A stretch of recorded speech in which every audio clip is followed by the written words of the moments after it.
Devonte Wyatt is one of several key Packers players who are entering the final year of their current contract. The key question, will the Packers sign Wyatt to a new deal this offseason? We're going to talk about that next. Gil Martin here. Welcome to today's episode of the Daily Packers Post, where we bring you in-depth videos on your Green Bay Packers. We have new episodes dropping every day, Monday through Friday. So hit the like button and subscribe so you never miss an episode. And visit our website at thepackerspost.com for in-depth articles on your Green Bay Packers. Today, we look at Devonte Wyatt and whether the Packers will sign him to a new contract. Wyatt entering the final year of his deal. In fact, it's the first, last, and only year of this deal. He's playing 2026 on his fifth-year option that GM Brian Gutekunst picked up last offseason. But now Goody has to decide whether or not Wyatt has done enough to deserve a longer deal with the Packers, or will 2026 be his last season in green and gold. His career so far has been mixed, especially for a first-round pick. The Packers took him with the 28th overall pick in the 2022 draft.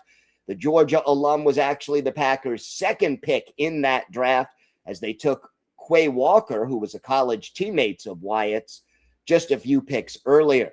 Wyatt's career started slowly.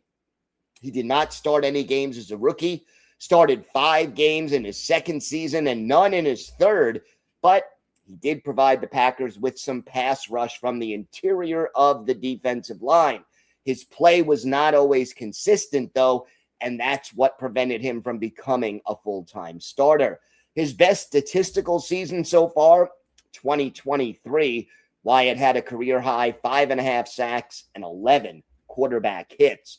2025, he became a full-time starter, played in 10 games, started all of them, had 4 sacks, 7 quarterback hits, and 6 tackles for loss. Unfortunately, though, Wyatt suffered a fractured fibula in week 13 and was lost for the rest of the season. And no doubt the Packers' pass rush fell off when Wyatt was not available and not in the lineup. And look, here are some reasons to extend Wyatt. It goes beyond mere statistics. I mean, here is a guy who gives the Packers some pass rush from the interior of the defensive line, which is not common in the NFL. There's only a handful of defensive tackles who really can do that.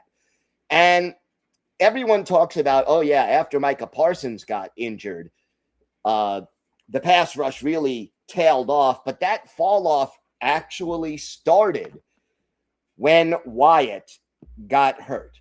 And, you know, Parsons himself often spoke about the importance of Wyatt to the defense.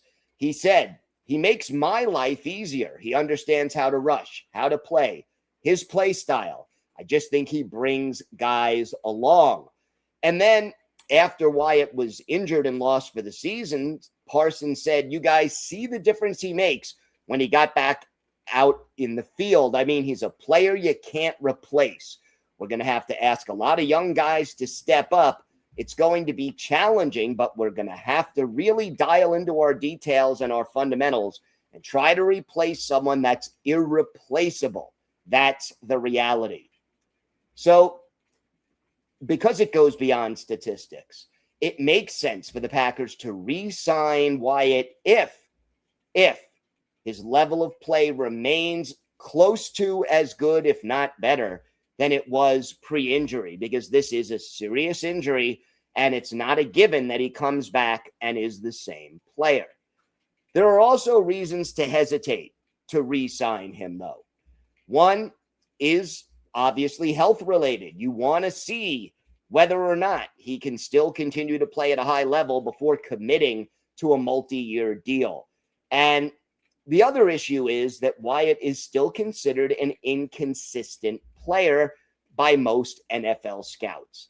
Last year was actually the first time in his 4-year NFL career that he was on the field for more than 50% of the defensive snaps in the games he appeared in. And that total was only 60%.